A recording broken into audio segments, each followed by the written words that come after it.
మీరు ఒక any ID proof అంటే ఆధార్ ఇచ్చి, మొబైల్ నెంబర్ ఇచ్చి, ఒక ఈమెయిల్ ఐడి ఇచ్చి, నామినీ నెంబర్ ఇచ్చి మీరు స్టార్ట్ చేసుకోవచ్చు. This is one of the life changing opportunity. So ఎటువంటి ఇన్వెస్ట్మెంట్ కూడా ఇక్కడ పెట్టనవసరం లేదు. ఇక్కడ సో ట్రెడిషనల్ మార్కెట్ లో మనం ఏ విధంగా ఇబ్బంది పడతాం, దీంట్లో ఏ విధంగా డబ్బులు తీసుకోవచ్చు అనేది ఒకసారి మనం చూద్దాం. సో అక్కడ చూడండి, let us check the difference. So traditional market లో ఈ రోజు మనం ఎక్కడైనా మంచి బిజినెస్ స్టార్ట్ చేయాలనుకున్నాం అనుకోండి రాజంలో. సో కొంచెం పెద్ద బిజినెస్, డబ్బులు ఎంత పెట్టచ్చు మన ఇన్వెస్ట్మెంట్ లక్షల్లో ఉంటది. సో ఒక 10 లక్షలు ఇన్వెస్ట్మెంట్ చేసాం అనుకోండి, ప్రాఫిట్స్ మనం వెంటనే గెయిన్ చేయగలమా? 1 మంత్ లో, 2 మంత్స్ లో, 3 మంత్స్ లో, 6 మంత్స్, 1 ఇయర్? సో ఎందుకు చేయలేము మీకు తెలుసు. ఇప్పుడే మనం బిజినెస్ పెట్టాం, ఇదంతా వాల్యూ జరగాలంటే ఒక 1 ఇయర్ అయినా పడుతుంది అని మనకు ఒక క్లారిటీ ఉంటుంది. క్లారిటీ ఉంటుందా ఉండదా? ఈ క్లారిటీలో మనం ఎంత ప్రాఫిట్స్ మనం గెయిన్ చేయగలం? చేయలేం. సో ఇక్కడ చూసుకున్నట్లయితే ఇక్కడ ప్రాఫిట్ పర్సెంటేజ్ కూడా ఎంత ఉంటుందంటే మహా అయితే 8% ఉంటుంది. ఎంతండి? 8%. లక్షకి 8%. సో 8% అంటే ఎంతండి? 7 లక్షలు పెట్టి బిజినెస్ పెడితే మనకి ఎంత ప్రాఫిట్ వస్తుంది?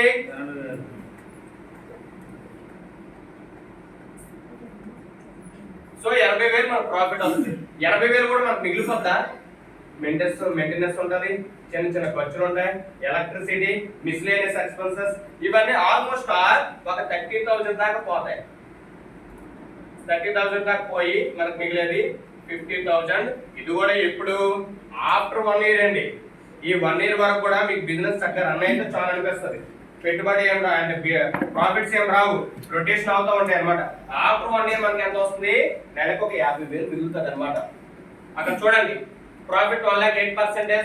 8% అంటే 8,000 అండి. అదే విధంగా టర్న్ ఓవర్ ఫర్ 1 మంత్ 10 లక్షలు పెట్టుకుంటే 8% దాకా 80,000 వస్తుంది. అదే విధంగా చూసుకున్నట్లయితే ఇన్వెస్ట్మెంట్ 10 లక్షలు చేసాం, దాని మీద వచ్చే ప్రాఫిట్ 80,000, దాంట్లో 30,000 చేస్తే మనకు మిగిలేది 50,000. ఇది ఏంటి? ఏ బిజినెస్ ఇది? ట్రెడిషనల్ మైండ్ చెప్తున్నారు ఇక్కడ. Change your shop, change your life అంటారు. సో ఈ రోజుల్లో మనం బయట చాలా వేల పెట్టి కొనుక్కుంటాం. వేల అవసరం లేదు, ఒక 1000 రూపాయల ప్లాన్ అనేది మనం చూద్దాం. సో కంపెనీ ఏం చెప్తుంది? First of all use the product, use చేయండి, నెక్స్ట్ డే షేర్ చేయండి అంటున్నారు. ఫస్ట్ యూజ్ చేయాలంటే మనం కొనుక్కోవాలా లేదా? సో ఫస్ట్ మంత్ మనం చూద్దాం. సో 1000 రూపాయల వస్తువులు అనేది మీరు కొనుక్కోవడం జరిగిందండి. ఎంత? 1000 రూపాయలు మీరు కొనుక్కున్నారు. సో మీలాంటి వ్యక్తులకి ఒక 10 మందికి లెక్క కొనుక్కోండి అని కంపెనీ చెప్పింది. ఓకేనా? కొనుక్కున్నారండి 10 మంది 1000 రూపాయలు కొనుక్కుంటే ఎంత బిజినెస్ అవుతుంది? ఎంత బిజినెస్ అవుతుందండి? 10,000 బిజినెస్. సో 10,000 బిజినెస్ అయిన దగ్గర మీ యొక్క ఇన్కమ్ వచ్చేసి 1000 రూపాయలు. ఎంత పెట్టారు? పెట్టుబడి పెట్టారండి.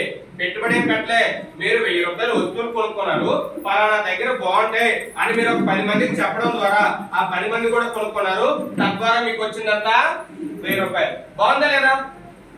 సో అదే 10 మంది కూడా అదే 1000 రూపాయలు కావాలంటే ఏం చేయాలి? ఈ ఫస్ట్ పర్సన్ ఏం చేశాడో మిగతా 10 మంది కూడా అదే చేయాలి. ఫస్ట్ పర్సన్ ఏం చేశాడు? 10 మందికి చెప్పాడు. సో ఇప్పుడు సెకండ్ మంత్ చూసుకుందాం. Second month. సో ఈ 10 మంది కూడా ఒక్కొక్కరు ఎంతమందికి చెప్తారు? ఎంతమందికి చెప్తే 1000 రూపాయలు వస్తుందండి? ఒక్కొక్కరు 10 మందికి. సో 10 మంది కూడా ఎంతమంది అవుతున్నారు? 100. సో ఈ 100 మంది కూడా 1000 రూపాయలు లెక్క కొనుక్కుంటే ఎంత బిజినెస్ అవుతుంది? 100 మంది కూడా 1000 రూపాయలు లెక్క కొనుక్కుంటే ఎంత బిజినెస్ అవుతుందండి? 1,00,000. అవునా కాదండి? 1,00,000 రూపాయలు బిజినెస్ అవుతుందా లేదా? ఇక్కడ 10 మంది కూడా ఎంత కొనుక్కుంటున్నారు? 1000 రూపాయల లెక్క కొనుక్కుంటారు. ఈజీగా 5K to 10K. ఎంతండి? 10,000 to 5,000 to 10,000. ఇక్కడ మీరు పెట్టేది ఎంత?